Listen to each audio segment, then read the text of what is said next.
10ஆம் வகுப்பு தமிழ் இயல் 7 நாடு கவிதை பேழை ஏற்புதிதா கூப்ப ராஜகோபாலன். கூப்ப ராஜகோபாலனை பற்றி இப்போ நம்ம பார்ப்போம். இப்போ நூல்வெளியில் அவருடைய ஏற்புதிதா என்னும் கவிதை கூப்பாரா படைப்புகளில் இடம்பெற்றுள்ளது. 1902ஆம் ஆண்டு கும்பகோணத்தில் பிறந்த இவர் மிகச்சிறந்த சிந்தனையாளர், எழுத்தாளர். இவருடைய படைப்புகள் எல்லாம் படிக்க படிக்க ஆவலை தூண்டக்கூடிய கருத்தாளமிக்க படைப்புகள். வசன கவிதை, வசனகர்த்தா, ஓரங்க நாடக ஆசிரியர், திறனாய்வு, மொழிபெயர்ப்பு என பல படைப்புகளை படைத்த பன்முகம் ஆற்றல் கொண்டவர். பல திறமைகளை உள்ளடக்கியவர்கள்.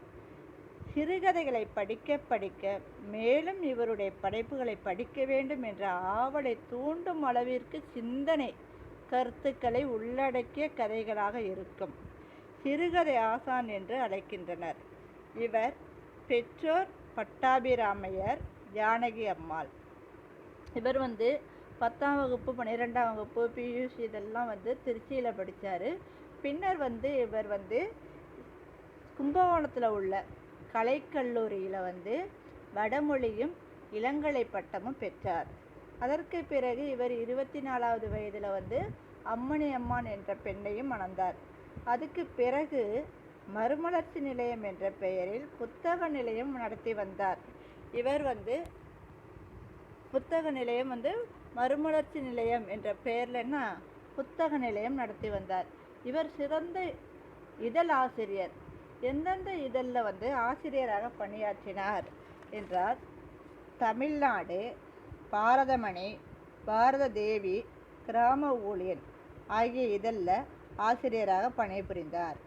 இவருடைய மறைவுக்கு பின்னர் இவரது படைப்புகள், இவர் என்னென்ன நூல், கவிதை இதெல்லாம் என்னெல்லாம் எழுதியிருக்காரோ அதெல்லாம் 2 தலைப்பில் அகலிகை, ஆத்ம சிந்தனை என்று தொகுக்கப்பட்டு இவருடைய படைப்புகள் எல்லாம் அதில் அமைச்சு தொகுக்கப்பட்டு உள்ளது.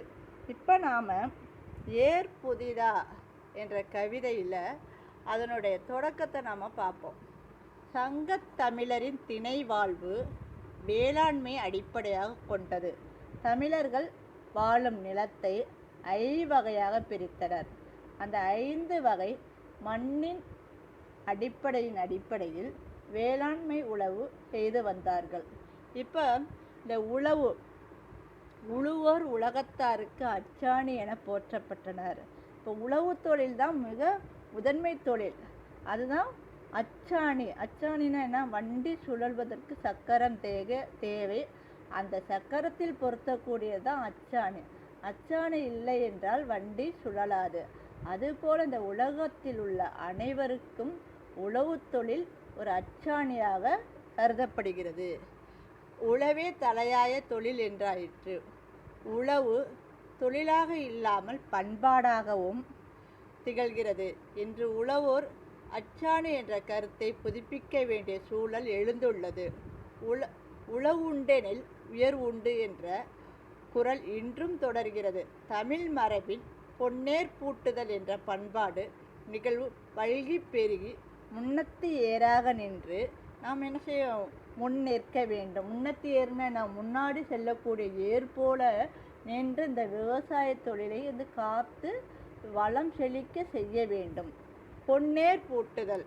இந்த பொன்னேர் பூட்டுதல் வேளாண்மை செழிக்கவும் மானுடம் தழைக்கவும் சித்திரை திங்களில் நடத்தப்படும் பொன்னேர் பூட்டுதல் தமிழர் பண்பாட்டின் மணிமகுடம். சரியா? இப்போ சித்திரை மாதம் என்பது தமிழ் மாதத்தில் முதல் மாதம். இப்போ ஆடி மாதம் நீர் வரத்து வந்துடும். அப்புறம் என்ன செய்வாங்க? விவசாயிகள்லாம் உழவு செய்து நாற்று விட்டு நாற்றை பறித்து நட்டு விவசாயம் செய்து அறுவடை செய்வார்கள். அந்த அறுவடை செய்த பிறகு அந்த விளைநிலங்கள் காய்ந்து போயிருக்கும். அப்படி காய்ந்து போய் இருந்த நேரத்தில் மழை விழும். முதல் மழை பொழியும். சித்திரை மாதமும் வந்துவிடும். சித்திரை மாத தொடக்கத்தில் அந்த முதல் மழை பதமாக இருக்கும். மண் என்ன அப்படியே உழுகும்போது பதமாக இருக்கும். அந்த சித்திரை மாதம் முதல் நாளோ அல்லது ஒரு பௌர்ணமி நாள், வளர்ப்பிறை நாளோ நல்ல நாள் குறித்து என்ன செய்வாங்கன்னா பொன்னேர் பூட்டுவாங்க. இந்த பொன்னேர் பூட்டுதல் அந்த கிராமத்தில் உள்ள பொதுவான ஒரு நிலப்பரப்பில் அந்த கிராமத்தில் உள்ள அனைத்து மக்கள், விவசாய மக்களும் ஏற்கலப்பையை எடுத்து மாட்டை ஓட்டி சென்று எல்லாரும் வரிசை நின்று அந்த கலப்பையில் என்ன செய்வாங்க, அப்படியே சாமி கும்பிடுவாங்க. சாமி கும்பிட்டு பொட்டு வைத்து பூ வைத்து எல்லாம் செஞ்சு என்ன செய்வாங்க, வணங்கி தொழுது அந்த பொதுவான இடத்துல உழவு செய்வாங்க. அதற்கு பிறகு உழவு செய்த பிறகு தன்னுடைய சொந்த நிலத்தில் உழவு செய்து தானியங்களை விதைப்பார்கள். இந்த உழவை என்ன செய்வாங்க, புழுதி உழவு அல்லது கோடை உழவு என்று சொல்வார்கள். மண்ணை பொன்னாக்கும் ஏர் தான் பொன்னேர். சிலர் வசதி படைத்தவர்கள் என்ன செய்வாங்க, பொன்னால் அந்த கலப்பையை செய்து இருப்பாங்க. அந்த கலப்பை என்ன பொன்னால் இருக்கு, ஆனால் அதை பொன்னேர்னு சொல்லக்கூடாது. ஒரு நல்ல நாளில் மண்ணை பொன்னாக்கும் ஏர் தான் பொன்னேர். அந்த கலப்பையை பொன்னேர் என்று சொல்கின்றோம். இதை தான் என்ன சூரியனை நோக்கி வழிபட்டு அந்த சூரியன் தோன்றுவதற்கு முன்பாக, ஏன்னா காய்ந்து விடும் மண், அந்த மண் பதத்தை அறிந்து கலப்பையை அழுத்தி பிடிக்கும் பொழுது அந்த மேல்மண் என்ன செய்யும், கீழ்மண்ணாகவும் கீழ்மண் மேல் மண்ணாகவும் மேலே புரளும். அந்த புழுதியாக புரளும் போது இதை புழுதி உழவு, கோடை உழவு என்று சொல்வார்கள். இதையெல்லாம் கிராமத்தில் இருந்து வர மாணவர்களுக்கு மாணவியர்களுக்கு இதெல்லாம் தெரியும். ஏன்னா எல்லாருமே நம்ம விவசாய குடும்பத்தில் இருந்து தான் வந்திருக்கோம். அதனால விவசாயிகள் என்ன செய்வாங்கன்னா அந்த சித்திரை மாதம் தொடக்கத்திலேயே ஒரு நல்ல நாள் பார்ப்பாங்க. அந்த நல்ல நாள் பார்த்து நல்ல சூளம், கிழக்கு பக்கம் சூளம் இருக்கா, மேற்கு பக்கம் இருக்கா, எந்த பக்கம் நின்று நாம் கடவுளை வழிபட்டு நல்லதை செஞ்சு இந்த விவசாயத்தை நல்லபடியாக தொடங்கணும், ஊக்கத்தோடு தொடங்கணும், நல்லா மகசூல் தரணும் என்ற எண்ணத்தோடு அந்த விவசாயிகள் எல்லாரும் என்ன செய்யணும், எவ்வளோ ஒரு கஷ்டமான நிலையாக இருந்தாலும் அந்த ஊக்கம் என்றது புதிதாக அவங்களுக்கு ஒரு உரமாக இருக்கும். அதுதான் நல்லேர் பூட்டுதல், பொன்னேர் பூட்டுதல். இந்த மாதிரி கோடை காலத்தில் அந்த நிலத்தை பக்குவமாக பதப்படுத்தி வைக்கும் பொழுது மழை பெய்யுது. அந்த பருவத்திற்கு ஏற்ப விவசாயம் செய்தால் நல்ல மகசூலை தரும் என்று கூப்பாரா கூறியுள்ளார். இந்த கூப்பாரா கும்பகோணத்தில் பிறந்தவர். இவரும் என்ன ஒரு விவசாய குடும்பத்தை சார்ந்தவர். இந்த விவசாய விளைநிலங்களை எல்லாம் பார்த்திருக்காரு. அந்த காவிரி ஆறு பாயக்கூடிய செழிப்பு மிக்க பகுதியாக எது, கும்பகோண பகுதி, அரிசலாறு பகுதி இதெல்லாம் இருந்திருக்கு.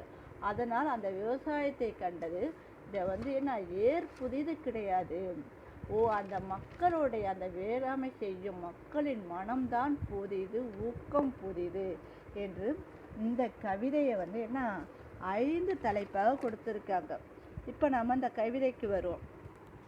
என்னவென்றால், முதல் மழை விழுந்ததும் மேல் மண் பதமாகி விட்டது, வெள்ளி முளைத்திடு விரைந்து போ நண்பா, காளைகளை ஓட்டி கடிகிச்சல் முன்பு, பொன்னேர் தொழுது புலன் வழிபட்டு மாட்டை பூட்டி காட்டை கீறுவோம், ஏர் புதிதன்று ஏறும் நுகத்தடி கண்டது, காடு புதிதன்று கரையும் பிடித்ததுதான், கை புதிதா கார்புதிதா இல்லை, நாள்தான் புதிது, நட்சத்திரம் புதிது, ஊக்கம் புதிது, உரம் புதிது, மாட்டை தூண்டி கொழுவை அமுத்தி மண் புரளும், மழை பொழியும், நிலம் சிலிர்க்கும், பிறகு நாற்று நிமிரும், எல்லை தெய்வம் எல்லாம் காக்கும், கவலை இல்லை கிழக்கு வெளுக்குது, பொழுதேற பொன் பரவும்,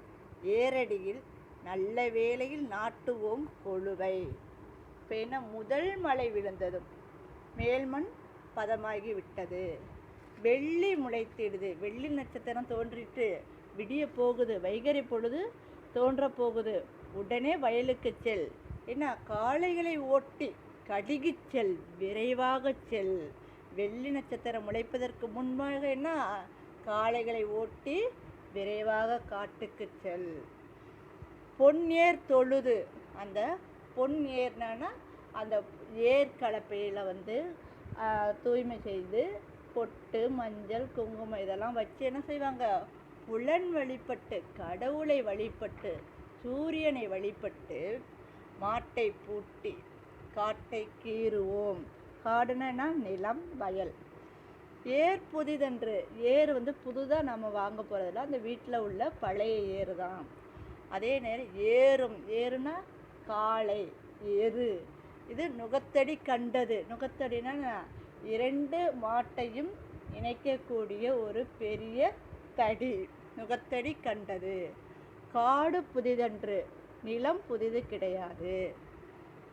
அடுத்தது கரை பிடித்தது தான். மேலி பிடிக்குங்கை, கலப்பை பிடிச்ச கைடா அப்படின்னு சொல்லுவாங்க. சரியா? மேலினா கலப்பை, கலப்பை பிடிச்ச கை, காய்ச்சி போன கை பாரு அப்படின்னு சொல்லுவாங்க. அதெல்லாம் நீ கேள்விப்பட்டிருப்ப. சரியாம்மா? இப்போ கரை பிடித்தது தான் கை புதிதா கார் புதிதா. இந்த நேரத்தில் கார் என்பது மேகத்தை குறிப்பது. கார் புதிதா? இல்லை, நாள்தான் புதிது, நட்சத்திரம் புதிது, ஊக்கம் புதிது, உரம் புதிது. ஊக்கம்னா என்ன? நாம் உழைக்க வேண்டும், நல்ல மகசூலை பெற வேண்டும் அப்படின்னு ஊக்கத்தோடு விவசாயிகள் போவாங்க. அந்த விவசாயி எவ்வளோ ஒரு கஷ்டப்பட்டாலும் அந்த நிலத்தை தரிசு நிலமாக போட அந்த விவசாயிக்கு மனம் இருக்காது. எப்படிப்பட்டாலும் கடன் வாங்கினாலும் தன்னுடைய நிலம் செழிக்க வேண்டும் அப்படிங்கிற ஊக்கம் அவனுக்கு எப்பொழுதுமே இருக்கும். அந்த மனதில் உள்ள உரம் தான். உரம்னு என்ன? ஒரு செழிப்பு. அந்த ஊக்கம் அப்படிங்கும் வரும்பொழுது அவனுக்கு ஒரு உரம்னு பூஸ்ட் கொடுத்த மாதிரி ஒரு தன்மை புதிது. மாட்டை தூண்டி கொழுவை அமுத்தி மண் புரளும் மழை பொழியும், நிலம் சிலிர்க்கும் பிறகு நாற்று நிமிரும், எல்லை தெய்வம் எல்லாம் காக்கும். அந்த ஏரியாவுக்குள்ள ஒவ்வொரு எல்லை தெய்வங்களை வச்சு வணங்குவாங்க. என்னன்னு கேட்டாக்கா இப்போ வீரனார் இருக்கும், ஐயனார் இருக்கும். இப்படியெல்லாம் அந்த கோயில் இருக்கும். அந்த வயல் பரப்பை சார்ந்த கோயில்கள்லாம் இருக்கும். அது என்ன செய்யும்? நம்மளுடைய விளைநிலங்களை காக்கும். கிழக்கு வெளுக்குது, பொழுதேற பொன் பரப்பும், ஏரடியின் நல்ல வேளையில் நாட்டுவோம் கொழுவை. புரியுதா? இப்போ நாமும் என்ன செய்ய வேண்டும்? விவசாயத்தை போற்ற வேண்டும், விவசாயம் வளர்ச்சி பெற வேண்டும் என்ற ஊக்கத்தோடு இந்த சிந்தனையில் முன்வைத்து விவசாயத்தை நாம் என்ன செய்யணும்? வளர்த்து எடுக்க வேண்டும்.